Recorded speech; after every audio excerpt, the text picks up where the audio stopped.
Alright guys, welcome back to part 3 of The Messenger. Sorry about the audio in that last video. I realized that the audio was actually a little off. The music was a little low, but hopefully we got that fixed now. But that being said, we're going to go on and talk to our old friend here, the shopkeeper. Need anything, and like I said last video, every time you see that chat bubble, you have to hit chat. He says some of the greatest things that you will ever witness in a video game. Chat, what do you want? Current area. Forlorn Temple, huh? That's a sad one. How so? Haven't paid much attention during the history lessons, have you? Adventure types rarely do. I get it.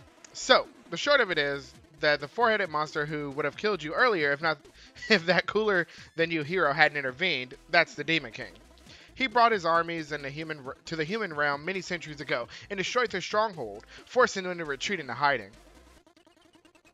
And he's been sitting on their throne ever since. You mean this is all that's left of human legacy?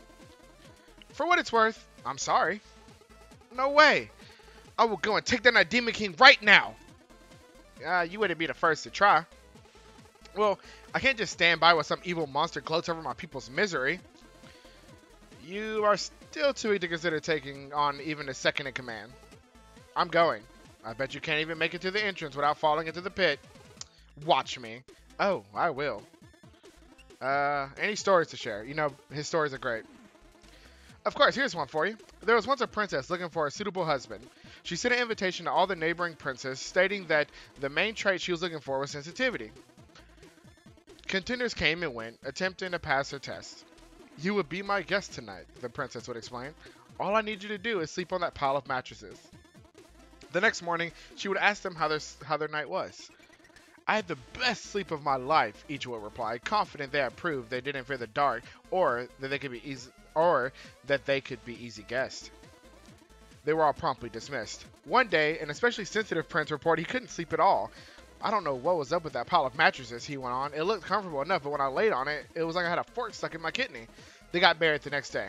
Oh, everyone knows that story. There was a pea underneath the pile, so that someone who's extremely sensitive wouldn't be able to sleep.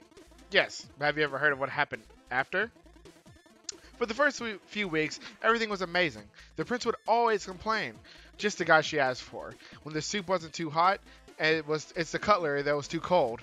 When the music wasn't too loud, the paintings were uninspired. And when the clothes weren't itchy, the poems were predictable. Until one day, just like that, it dawned on the princess that she was in a toxic relationship. Not only was her husband a drag, she had voluntarily picked him for that exact reason.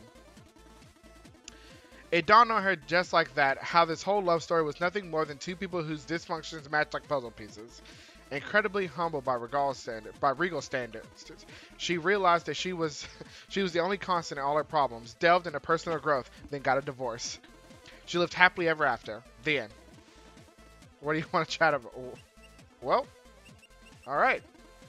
Let's upgrade. How much do we have? Air recovery is handy, but I really want to get this because you get that health point back. So let's go ahead and leave. All right, let's get it going. Anything up here? Ooh, that looked like a little secret we could get to. Oh, fudge. Will you look at that? Ooh, that's how you find secrets right there. Oh, look at all that. All right, now back down. All right, this must be the pit he was talking about. Whoop. Huh. Nope. And to the catacombs we go. All right, this little purple dude. Oh, you scared me. I thought you were undead. What kind of creature are you? You've never seen a Phobicin? Or Phobicin? Whatever my name is. Phobicin? We are the tribe of builders. Technically very hard-working, but everyone else is cursed by a unique fear, which we are named after. What's your name? Necro. Necro.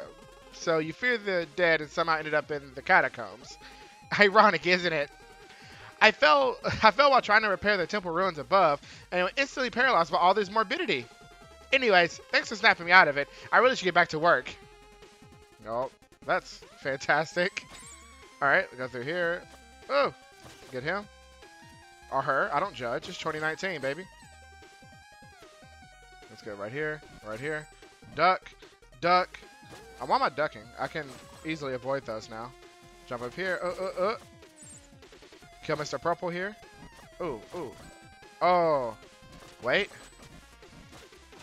Look at that. I'm a pro. I'm a pro. Oh, look at that. Got all this, get all that good stuff. There we go. Let's see what else this upper area has for us. Oh, that's it? Okay. I mean, you still got a lot. We're up to 279 crystals. And we only needed 200 for that last upgrade, so we're ready to go. Get out of here. Get out of here. There we go. Whoop. Almost lost my life. Oh, my stars and garters. Let's go up here. There we go.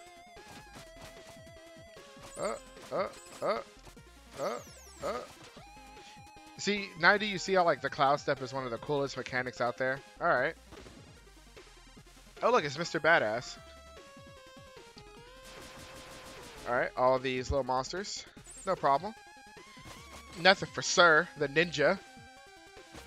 Speaking of ninjas, guys, I am so excited for Sekiro Shadows Die Twice. We're definitely going to be doing a playthrough of that game on the channel. Sekiro Shadows Die Twice looks like it could be like my choice for Game of the Year. Oh my goodness, I love the underwater effects. But yeah, Sekiro could definitely be my Game of the Year, I think, just from looking at it. If it's as good as I think it is, oh gosh, man, I love From Software and all their games. All right, let's see. Oh, he told me I couldn't make it through the pit. Oh my god. What's up with the Demon about the Demon King? Hey, how did the epic raid of the Demon King go? Did you manage to save the world and restore your people's honor? It's not fair. The bridge was in shambles. Well, we wouldn't have too much of an adventure if you faced off against a big villain right away, now would we? Now, what do you want to chat about? The current area. Hey, you made it to the Catacombs. Okay, anything I should know?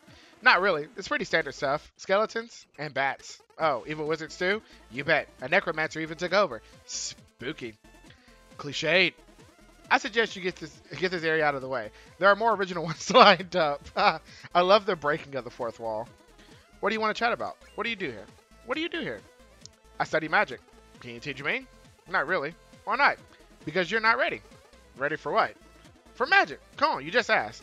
No, but I meant, believe me, learning magic is a lot harder than following a conversation. What do you want to chat about? Any stories to share? Do you have any stories to share? Of course, here's one for you. There was once a poor old lady who had nothing in her life save for a small shack and a pear tree. Her name was Madame Misery. Her whole family ate misery, and sometimes there wasn't even enough misery to go around. One day, she was visited by a starving beggar who asked whether she had any food to spare. She didn't, but her heart was as big as her situation was unfortunate. So she served the beggar a few clumps out of the tasteless broth she had simmering, then invited him to help himself to a few pears. The beggar removed his cloak, revealing himself as a deity. He was disguised as a beggar to see whether there was any kindness left in the world. Touched by Madame Misery's generosity, he offered to grant her a wish. Let me guess, she didn't want anything and it's a moral about living frugally? No, this is good. Let me continue. She mentioned a lot of people were stealing her fruits, which jeopardized her chance to eat every day. Her wish was simple, an enchantment on her pear tree so that it would trap anyone who stole from it until she decided to free them. The divine visitor granted her wish and took his leave. Time went by and she scolded many thieves, but soon she realized that most of them were starving children. She decided to take it upon herself to free and educate them, and soon became the pillar of a thriving new generation. Ever happy and generous, Madame Misery got so old that her face looked like an elephant's knee. And then one day, death came for her. Death, following protocol, inquired about her last request. I would like to eat one last pear from my tree, she said. Would you be kind enough to grab one for me? Death climbed onto the tree to grab a pear, getting trapped in the process. The old lady decided to never let death out of the trap, and since then there has been misery in the world. The end. Right? What's the moral? Being selfish justifies being selfish later? Generosity begets misery? I don't know. It's a fairy tale for kids. I just thought the idea of death trapped in a pear tree was interesting. Alright. See, I love his stories. They're great. We're going to go ahead and do that. Next thing I think, let's go and get this as well. This will make it to where every time we're knocked back and we're in that recovery state, we can hit A and do a recovery jump. Defense up. I really want this because incoming damage increased by 2 or more would not be reduced by 1. Or and this is super handy because some attacks hit you for like 3 later on in the game. So we're gonna definitely pick that up. And that being said, I think we're gonna end the video right there, guys. We're about 10 minutes in. I think right now is a really good stopping point. But if you enjoy, leave a like, subscribe. If you didn't like it, let me know down below what you didn't like. But until then, have a great one.